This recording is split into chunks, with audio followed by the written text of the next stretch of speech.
Todas as tardes, Jamil Chad com a gente, entre nós aqui na Band News FM. Jamil, hoje para falar do Brasil, não, mais ou menos, mas da Venezuela, que volta a dar lucros ao agronegócio do Brasil e agora as pazes estão feitas de novo. Como é que funciona isso, hein, Jamil? Boa tarde para você.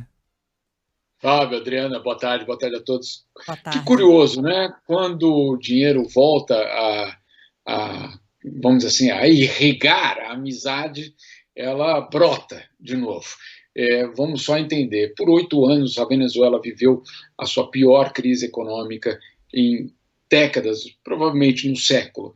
Ela perdeu, Fábio, 75% do seu PIB em 8 anos. Isso segundo o Financial Times. 75% de queda. Bom, obviamente isso representou uma diminuição para todos dentro da Venezuela, mas também para aqueles que exportavam coisas para a Venezuela, entre elas o Brasil. Soma-se a isso o fato de que em 2019 Jair Bolsonaro assumiu o governo no Brasil e aí, claro, adota um discurso anti-Venezuela, rompe com Nicolás Maduro, que, vamos deixar claro aqui, é um ditador e que sim viola direitos humanos de uma forma brutal. Então, para não deixar nenhuma dúvida aqui de que nós estamos aqui falando de né? Não é nada disso. E aí o que faz o governo brasileiro é basicamente rompe com a Venezuela. Isso tem um impacto direto nas exportações do Brasil para a Venezuela. Só para você ter uma ideia, Fábio, em 2012, a Venezuela era o 8º maior destino das exportações brasileiras, ou seja, muito importante. O Brasil exportava 5 bilhões de dólares para a Venezuela, muita coisa. Bom, esse volume cai para menos de 400 milhões de dólares, ou seja, desaba, né? Basicamente, o fluxo comercial é absolutamente fruto, de um lado, da crise econômica na Venezuela e da ruptura de Jair Bolsonaro. Muito bem. E o que acontece a partir de 2019, 2020 e aí principalmente em 2021? O Brasil volta a exportar muito para a Venezuela. Só no ano passado, o agro brasileiro, o agro, que tem obviamente um papel muito importante na pauta de exportação do país, exportou mais de 1 bilhão de dólares para a Venezuela. Ou seja, o Brasil fornecendo sim alimentos para o governo de Nicolás Maduro. E olha que curioso, em 2022, só no primeiro semestre do ano, foram 700 milhões de dólares, o que significa que a gente vai terminar o ano ainda com um volume maior do que em 2021. Então, se de um lado nós temos o presidente Jair Bolsonaro falando nas eleições, na campanha eleitoral, que nós não podemos virar uma Venezuela, que a Venezuela é isso, Venezuela é aquilo, muito bem. Do outro lado, o que nós temos é o agronegócio brasileiro voltando a lucrar com a Venezuela. Só para deixar muito claro, as relações internacionais, a diplomacia, elas são um pouco mais complexas do que apenas frases feitas ou ideologias. A verdade é que, de um lado, você tem um governo brasileiro que tem uma ruptura com Nicolás Maduro, mas, de outro, você tem um setor produtivo que volta a lucrar com a Venezuela.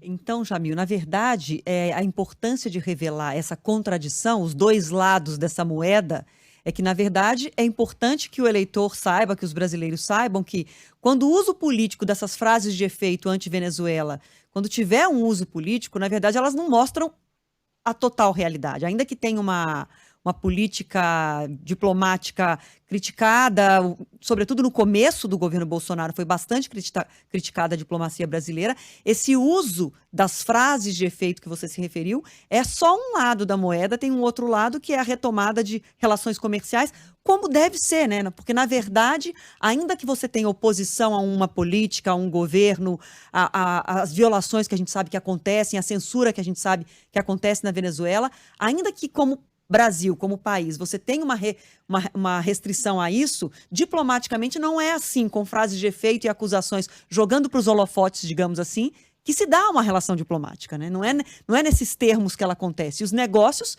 têm que continuar, até porque o agronegócio brasileiro precisa vender, a gente precisa fornecer alimentos. Se a gente produz, a gente tem que fornecer alimento para quem precisa comprar, não é isso?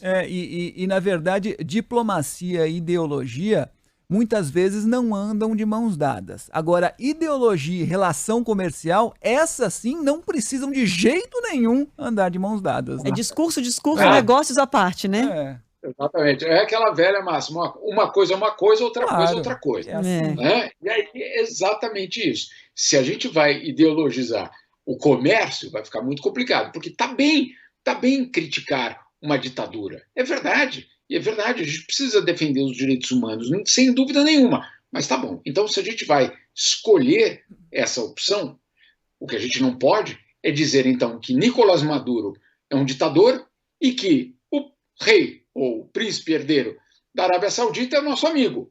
Aí temos um problema. Dois Porque os pesos e dois duas são medidas. ditadores. Exatamente. Os dois são ditadores. Os dois reprimem a oposição. Os dois colocam na cadeia jornalistas e ativistas de direitos humanos. Os dois fazem brutalidades em seus países. Aí a gente não vai poder escolher. Mas a gente escolheu. Né? A gente escolheu que o Mohammed bin Salman é amigo, ele escolheu que o Maduro é o inimigo. Aí temos sim um problema. Agora, voltando na questão da exportação, é exatamente isso. Se nós formos ditar o comércio justamente pela ideologia, vai ficar muito difícil sobreviver no mercado internacional, porque vamos, só lembrando, democracias plenas, elas só representam, Fábio, Adriana, 13% da população mundial. 13%.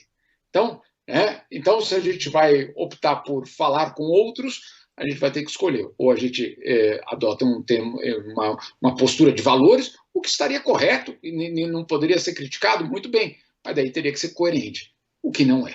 Agora, no que se refere à Venezuela, 3 produtos mostram muito bem essa expansão da exportação brasileira: óleo de soja, milho e açúcar. Ou seja, o Brasil volta à sua pauta tradicional, volta a exportar para a Venezuela, uma Venezuela que agora, olha que curioso, com a guerra na Ucrânia, claro, entre Rússia e Ucrânia, na verdade, há um perigo de uma escassez de energia no mundo, claro, com um barril com preço muito elevado, e a Venezuela volta a ser cortejada por americanos e europeus para que ela exporte de novo o seu petróleo. Então, aquele país que, de fato, é um violador de direitos humanos, tem uma ditadura, tem uma repressão brutal, ela volta ao mercado internacional agora, de certa forma, bem recebida pelos parceiros, porque agora o petróleo venezuelano é necessário para reduzir o preço. Só repetindo o que a Adriana falou, porque é muito importante. Muito bem, tem frases de efeito, declarações, como é que fala nas redes sociais? Lacrou. Lacrar. Obrigado. É o pessoal mais velho. Sou muito aqui, jovem, eu sou muito jovem, eu sou atenta nesse negócio de lógico. lacração, esse tipo, Fábio, esse negócio assim, eu sei tudo. Só que não. Fábio, você viu que ela soube na Mas hora. na hora, né? impressionante. Impressionante. O que obviamente revela a idade. Mas aí o que acontece é que, obviamente, numa situação de política externa, não adianta achar que a gente pode lacrar. A realidade das relações internacionais é muito mais complexa, tem muito mais em jogo do que uma frase de efeito numa eleição, numa campanha eleitoral.